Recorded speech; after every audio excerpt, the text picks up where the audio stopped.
Hello, listeners. Today I have the pleasure of speaking with Dr. Malissa Clark, who is the author of the book Never Not Working: Why the Always On Culture is Bad for Business and How to Fix It. Clark is passionate about bridging the scientist practitioner gap and advocating for healthier workplaces and worker well being through her speaking and her consulting. She is also an associate professor of industrial and organizational psychology at the University of Georgia and serves as the associate head of the Department of Psychology and director of the Healthy Work Lab. She is recognized as one of the world's leading experts on the topics of workaholism, overwork, burnout, and employee well-being. So I hope you enjoy this episode as much as I did. What does it truly mean to be a leader? Welcome to The Executive, a podcast that highlights the career journeys, struggles, successes, and day-to-day experiences of leaders. I'm your host, Dr. Benjamin Ritter, bringing over 10 years of experience as a leadership and career coach, L&D consultant, and healthcare executive. My mission is to guide leaders towards creating a career they can love. Thank you for listening. Now let's hear from the executive. So Dr. Malissa Clark, I am very excited to have you on the show, and we were just sharing some stories about kind of this overwork mentality and how some people just don't really believe that there's any other way to work than, and I'm just going to put a box on this, maybe overworking, like responding at night to work, feeling a sense of anxiety and stress and dread about work. It's just the way it is. And is is that really, is that the truth? Because I'm a little sad right now hearing that. Yeah, that makes me a little sad too. I do think there is a subset of the population who truly believes that at the bottom of their heart. I'm not one of those people. Maybe I was in my younger years, thought that that was the route to success, but I definitely am convinced now, not just based on my personal experiences, but through interviews I've conducted with individuals that struggle with overwork and workaholism, industry leaders, and my peer reviewed research, that it is entirely detrimental to have work consume your life in this way. It feels like that's the route to success. It feels like that's what everyone else is doing. And in some industries, that may be to some extent accurate, but the research is really clear on this, that it's negative for not just your own health and well being, for your family, for your friends and loved ones, and for your company, either your employer or if you're self employed, or your own business. And I know people don't like to look at the facts that contradict their hunches and their gut feelings, but the facts are what they are. And so I'm hoping with elevating this through conversations like with you, people can start to be more open to, does it really have to be like this? Do I really need to be connected 24/7? Will my business survive if I'm not? And I believe the answer is yes, it will. Hey, you've been featured in a lot of very major news outlets. I mean, Management Today, Financial Times. Your book was selected to be like one of the top uh, people manage people management books. Your book was selected to be, uh, it was a top idea book by Adam Grant. Like there are, this is not a little subset, a little kind of small piece of the pie. This is kind of, it sounds like it's the news of the hour. It's a headline. And the research also promotes that this is not just a headline, it's the truth. So where do you think some of the dissenters are coming from where they're just like, no, it's not possible to, and I guess maybe put some context around this. It's not possible not to overwork or not to feel like it's not possible to feel like I need to work all the time. It's not possible to not respond to that email at night and not be fired. Where's that coming from? Again, I do think that there are some pretty toxic environments, and it's not just certain industries, although you could probably imagine some of them might be worse than others. But I I do think that some people are in a situation where because of their boss, because of their work team, because of the organizational culture that they are in, if everyone else is buying into this or, answering emails 24/7, then you do feel that pressure, and it's a real pressure to also be checking your email 24/7 to respond to those messages because you don't want to be left out. We all know that feeling, I'm sure, that we've experienced where we turn off our email for the night, then all of a sudden there's a flurry of emails and there's a whole conversation that happened that you are missing. And then you don't have any say in that decision making. And so for a lot of people, they might feel like, well, it has to be like this because in their particular work group or with their particular boss, if I'm being honest, like maybe it is like that. But there are examples of work teams and companies within one of those really hard driving industries like management consulting or finance that even though the whole company might have this always on mentality, there's pockets of teams that are doing it differently and are just as successful. So, I guess what I'm saying is it might feel like you have to always be on, and you might be in a situation where actually you might. But does that mean you have to stay in that situation? Does that mean you can't look for another route, whether it's a lateral transfer in your organization or maybe switching organizations? Because I will tell you, there are examples in every single industry. You name an industry, I'll give you a counterexample. Um, I will find one that they're doing it differently. And so you and I were talking a little bit before the interview about the cycle of responsiveness, and that's a real thing. And there's a great book by Leslie Perlow, and she talks about it's called "Sleeping with Your Smartphone." Really catchy title. I love that. But it's true, though. You don't want to get left behind, and I think that is part of the problem. Researchers call it the autonomy paradox because technology is supposed to make us more productive so that we can, have more autonomy on when and where we work. But the problem is now we're tethered to our work through technology. And so it's actually harmful to us. Hmm. I would 100% agree to that. I can tell from myself, my own experience of the day, like if I'm connected, if I'm in my inbox, if I'm on my phone, then I feel more anxiety. I feel like I Mhm. have to respond. If I'm in a meeting and a new email comes in, it's like, oh, I can't. I've all of a sudden now I'm distracted. Yep. And and so I've been in these work environments though where everyone was running around with their head cut off, and they'd schedule a meeting, let's say at like 7 o'clock at night, Mhm. and I'd be like, can't come, and I wouldn't go. Or I'd be double booked and I'd say, sorry, schedule it for next week. Or I'd have a hold and someone would try scheduling some time then. I said, no, that's my thinking time. Mhm. I love And that. I wouldn't check my email at night and I wouldn't have, Teams on my phone. And I kept my job. And I thought I was seen as a high performer. And so And like you I probably were. That's the thing because mhm, having that downtime, that rest and recovery actually helps with performance. The research is so clear yeah. on that. So there are these so I 100% agree there are some toxic work environments. But I would love to say like, look, if you weren't afraid to lose your job, let's just try some stuff out. The problem is when it comes to work, there's always that, well, what if I lose my job? That I think prevents sometimes actions from happening to maybe build a more positive work environment. What have Yeah. you found, or what does the research say that gets in the way of people maybe living a little bit more for themselves, creating some more positive boundaries for themselves when it comes to work? I think some people just internally have a harder time doing that. I'm one of those people. I have to work really hard to practice what I preach. And that's part of it. And I do think, some other barriers we've already talked about, if that's kind of how the communication norms in your company are, it makes it harder to detach.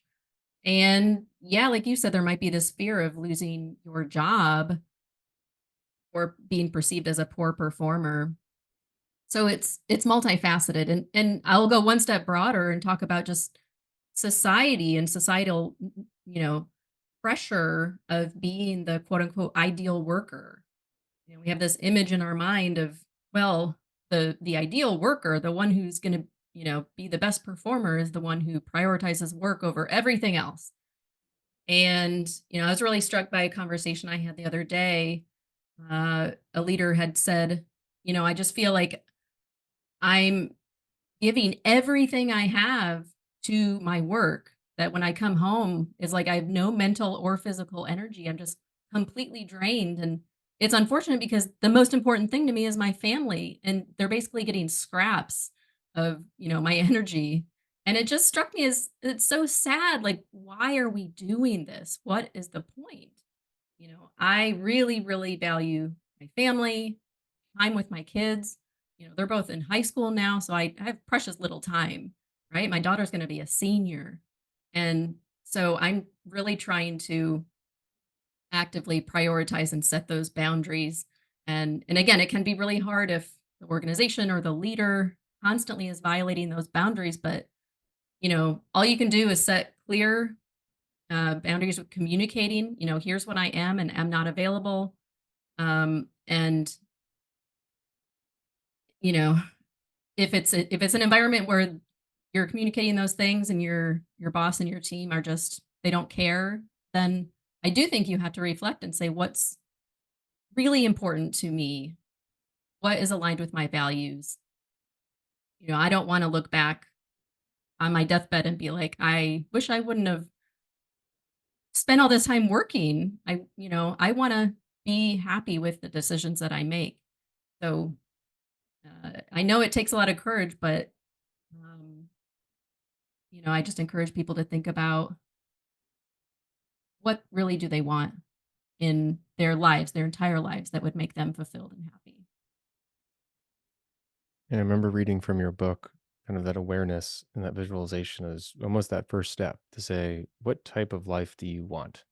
Mhm. And how are you living? Like, if you look back 20 years from now and you're working the same way, is that a good life? Yeah. And A lot of and I people have a fool client right now. themselves. Yeah. Yeah. Oh, sorry. Go ahead. I have a client right now who literally has a severe health issue due to work. And I've had other clients in the past that have severe health issues, like on their deathbed due to work. And it's not a joke when we say stress can kill you. And if we're constantly living in this tornado or whirlwind, we don't feel safe and we feel that we can't be ourselves at work, then we're in trouble. Yeah.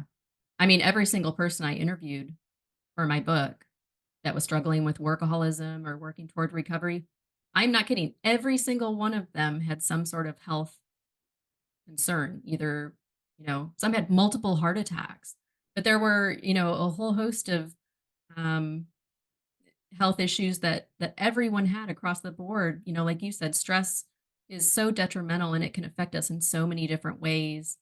Um, and you can only fool yourself for so long. There are a couple people that they would have continued working to the level that they were had they not had a debilitating illness that forced them to be bedridden. And at that point, they really had to reflect. And some of them, it was really difficult. They were literally questioning what's my point here in the world if I can't work? How am I worthy? And luckily, the people I've talked to, they've really come full circle. Some of them, that had these really tragic stories, and so I guess that goes to say that change can and does happen, but there's a lot of denial. How did you get involved in this type of industry or on this topic?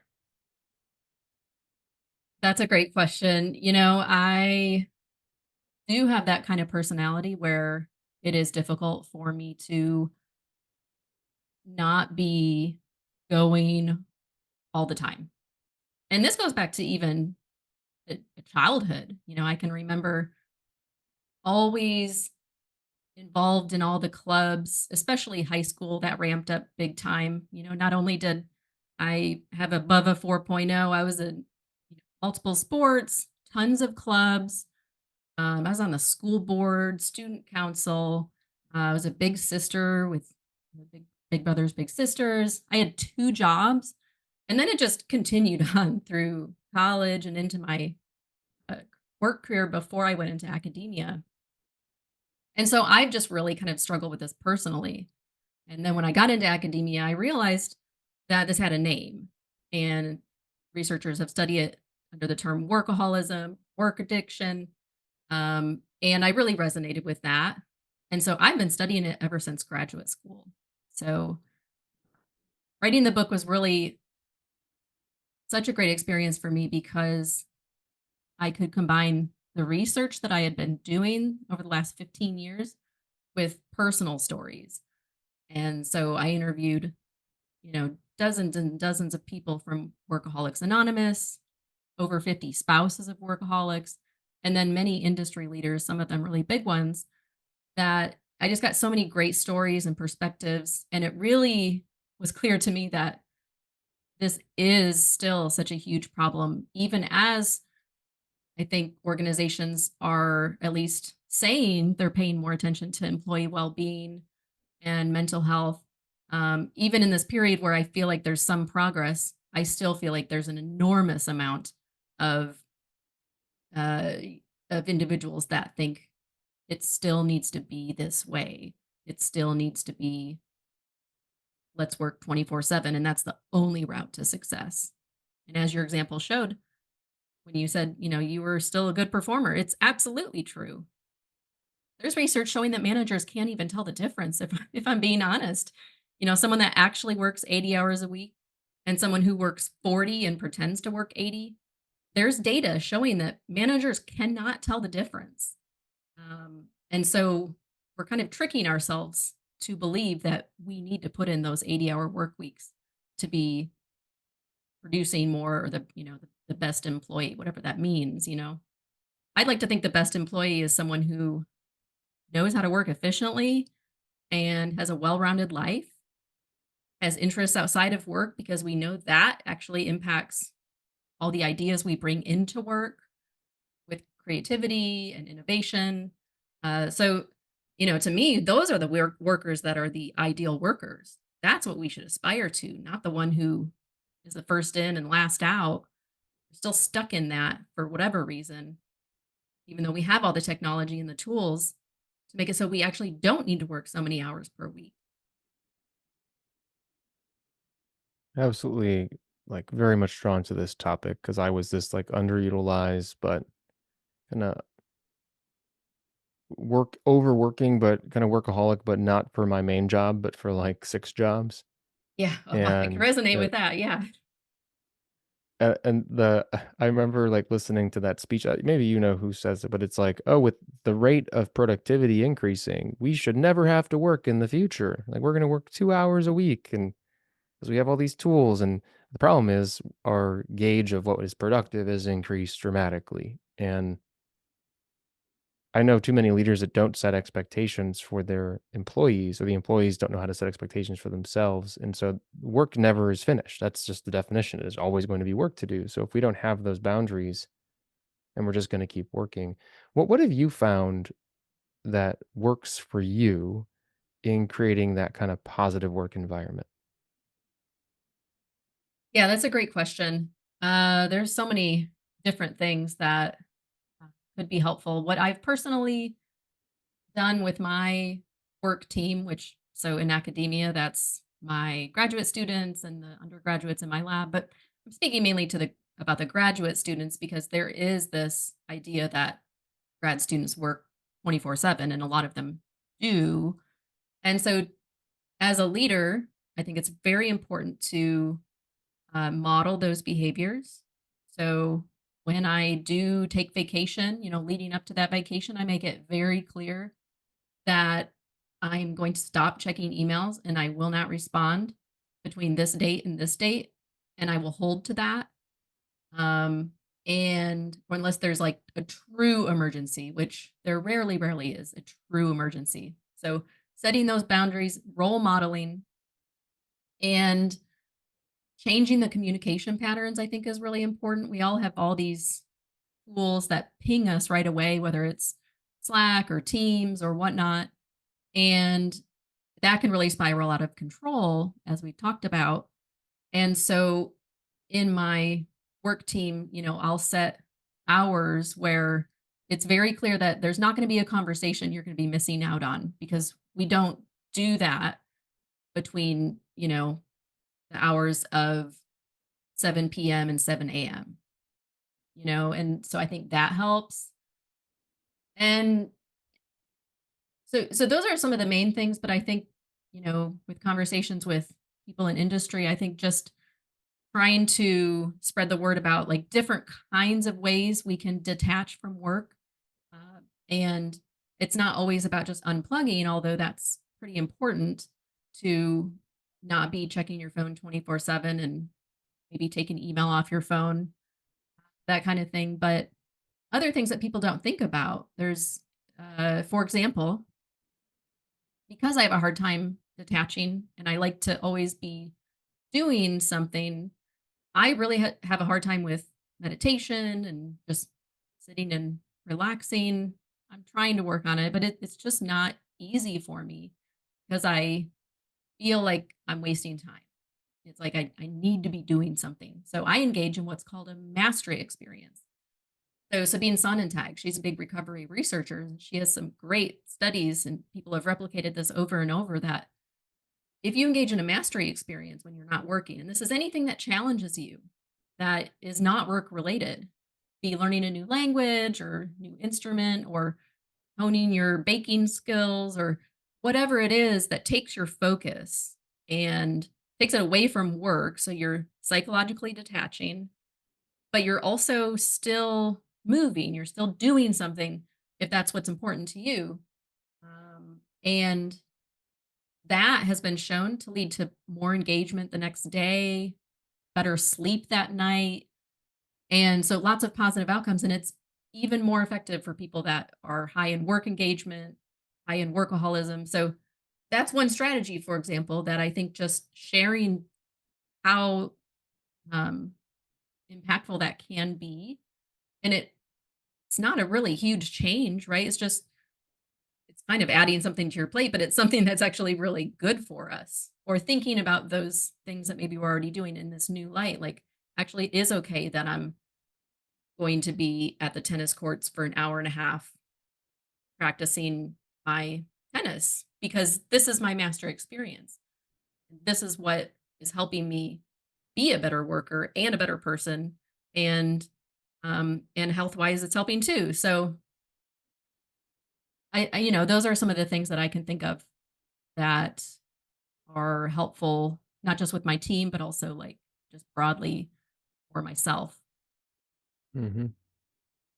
I love all of those. And I imagine we have some people that are listening though that say, this isn't going to work for me. And whenever I hear that, I think back of like when I used to play soccer. I used to live in Chicago. I live in Austin, Texas now. And we used to sometimes play soccer during kind of the work day. Like we Mhm. go spend an hour out on the field. And there was this one guy on the team that every so often he'd run over and just like touch his phone. And I was like, "What are you doing? What are you?" He's like, "Oh, I got to be on Slack." It's like so you're out here still playing, and you figured out a way to game the system, Yeah, and so everyone's happy. But what if it was just okay for you to be out here? How much more would you love your job? How much more engaged would you be? How much better would you feel that you were honest right. to your boss and to the employer?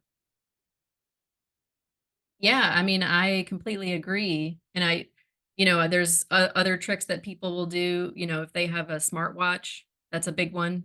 They can still check emails and get messages that way.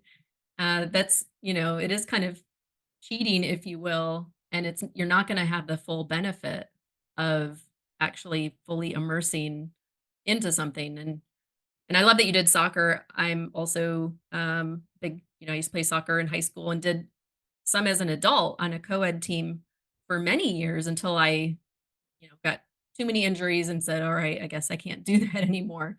But those team activities are great. Not only are you exercising, you're engaging in a mastery experience, and you have the social connections that you're building, which are also really helpful for us too.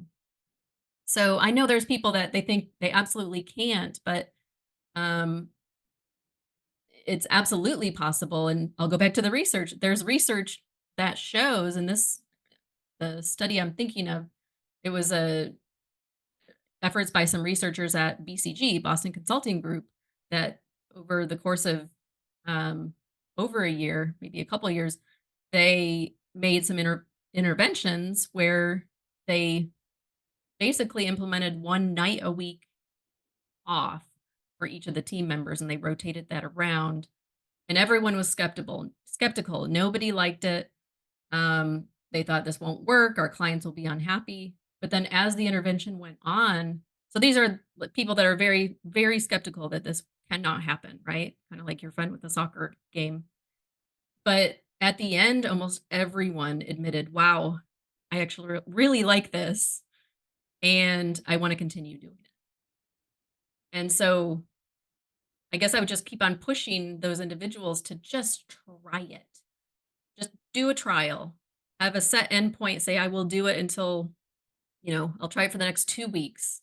See how I feel. No cheating, just see if it's really the worst thing in the world. And hopefully they'll be pleasantly surprised that, oh, they didn't miss out on anything. And they felt more refreshed going back to work the next day or at the end of, the break time that they implemented for themselves. And I love that you all did that Hmm. during the workday too, because that is also, um, especially recently, there's some really great studies showing that exercise and even walking during the workday, even just little bursts of activity, also really helpful. So I try to do a lot of that because I do a lot of working from home, sitting at my computer because it's a lot of writing. So carving out in your to-do list things for you is also something that I would suggest. My to-do list has all work stuff, it did until I started doing this, all work tasks, but nothing for me. And so putting items on there, 30-minute walk, whatever, have a couple activities specifically for you during the workday on your to-do list that you can check off and feel like you accomplished, that on your list. That's really important too.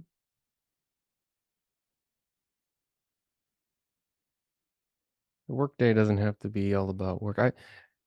I'm just thinking back to this like really strong memory in my mind when I was working with a client and we were talking just about this topic, and we was just saying, just try it for a week. Just don't to cancel one meeting. Mhm. Just maybe try not to pick one day a week. Don't respond to emails after 5. And I got back a, you just don't know how it is. Yeah. And this is why actually I love that I still like I work internal, and I've worked internal. I worked like I've had many different jobs working for different organizations. I'm not just, a consultant, I'm not just a coach, I'm not just a business owner. And not just for my own experiences, but working with, hundreds upon hundreds of clients one on one, it is possible. And so it really does pain me to say, like, well, what if we just ask everyone, imagine if it was, what would you change? Mhm. And we've been talking a lot about the personal kind of like things that someone may be able to do for themselves personally. But there are also leaders listening to this that maybe are responsible for teams that may unknowingly be creating this type of work environment or stress. Mhm. And do you have any recommendations or just ideas for leaders that might be listening to this that want to create a more positive work environment for their teams? Yeah. I mean, one thought that immediately comes to mind is, the best leaders are the ones that are empowering their followers and um, doing the things that they do best and delegating those things that others do better.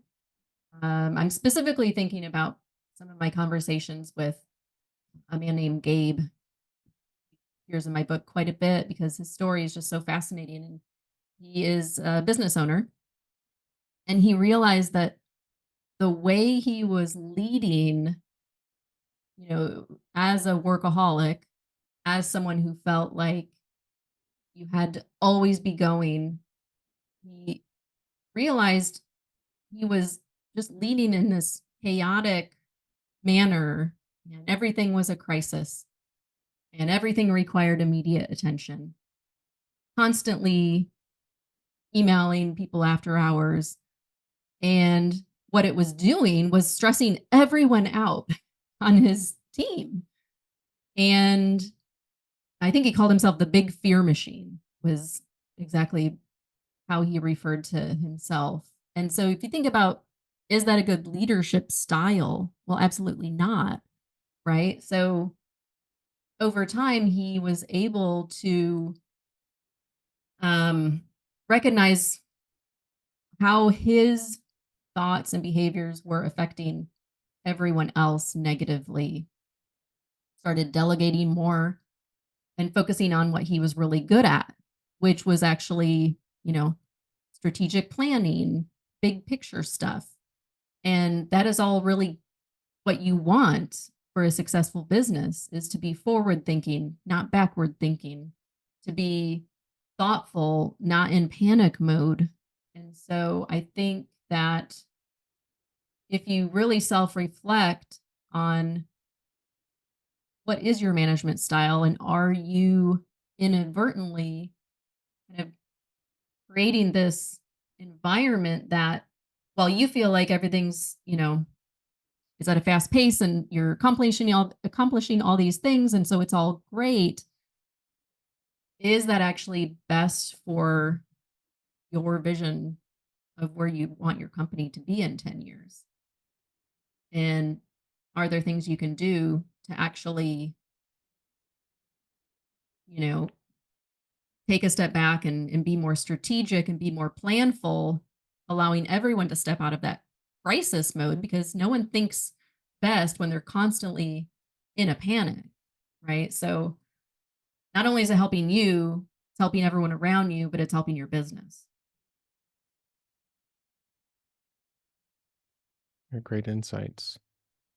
I know a lot of leaders that care deeply about being a good leader. I'm a little biased because I get a lot of leaders that are looking to grow and to be a better leader overall. And so they Mhm. end up taking on more work and working after extra hours to protect their team sometimes. Sometimes they actually have a really positive work environment with their team, but they feel like they're kind of falling on the sword and don't take these lessons to heart for themselves. Right. And so, to anyone that's listening, if you have a work life that you don't feel is fulfilling and is draining you, then I think there's something to be said about questioning some of those beliefs and maybe start with reading Dr. Melissa Clark's book. So, do you have any final thoughts for our listeners who might be, thinking about the next steps in their career, or maybe in a job or owning a business where they don't really have the work life that they want, or maybe you're in a toxic environment with a leader? Those are a lot of different situations, Mm. but what might you share with them before we summarize and head out? I mean, I think a lot of these things we've talked about um, could be helpful, and it's not. I guess one thing I will say is it's not a quick fix. It's not a one size fits all. And so I would say maybe the first step is do some self reflection about your life, how things are at work, what you want in terms of your future goals, and what you're doing now. Is that going to help you get there? Um, Reflect on your own relationship with work. So, another thing is, you know, taking stock of how often you check your smartphone in the evening, or think about work, or have a hard time detaching. How often is that affecting you? And if it's a lot, then I would say do some trial and error and see what works, see what doesn't work. Give it some time, okay, well, I'm going to try meditating every morning for the next week. See if that helps. calm my stress a little bit. That doesn't work. Maybe the next week, try a mastery experience in the evening and make yourself, you know, actually follow through with what you say you're going to do. Um, Try setting those boundaries, communicating when you will and will not be online. If you're a leader, I think really think through what are your communication patterns and norms, and can these be tweaked? And making sure you're following through with those conversations, not being the one who breaks the what you've already established. So it's a lot of trial and error, and it's not a one size fits all. But don't lose hope, because there are so many different strategies you can try. I talk about a lot of them in my book. A lot of others, have some great suggestions too out there in the industry. So just keep at it. I think Mm-hmm. as I get older, I realize just how short life is. And so, I'm going to focus on the things that mean the most to me Yeah. and still be really And I successful don't, too, because work is yeah. also really important to me. Mm-hmm. I'm very passionate about my work, but I also want other things too. Yeah, I don't know anyone that's been fired for not responding to an email. So, Yeah, life will go on. yeah. Okay. If our listeners want to get a copy of your book or follow your work, how can they do that?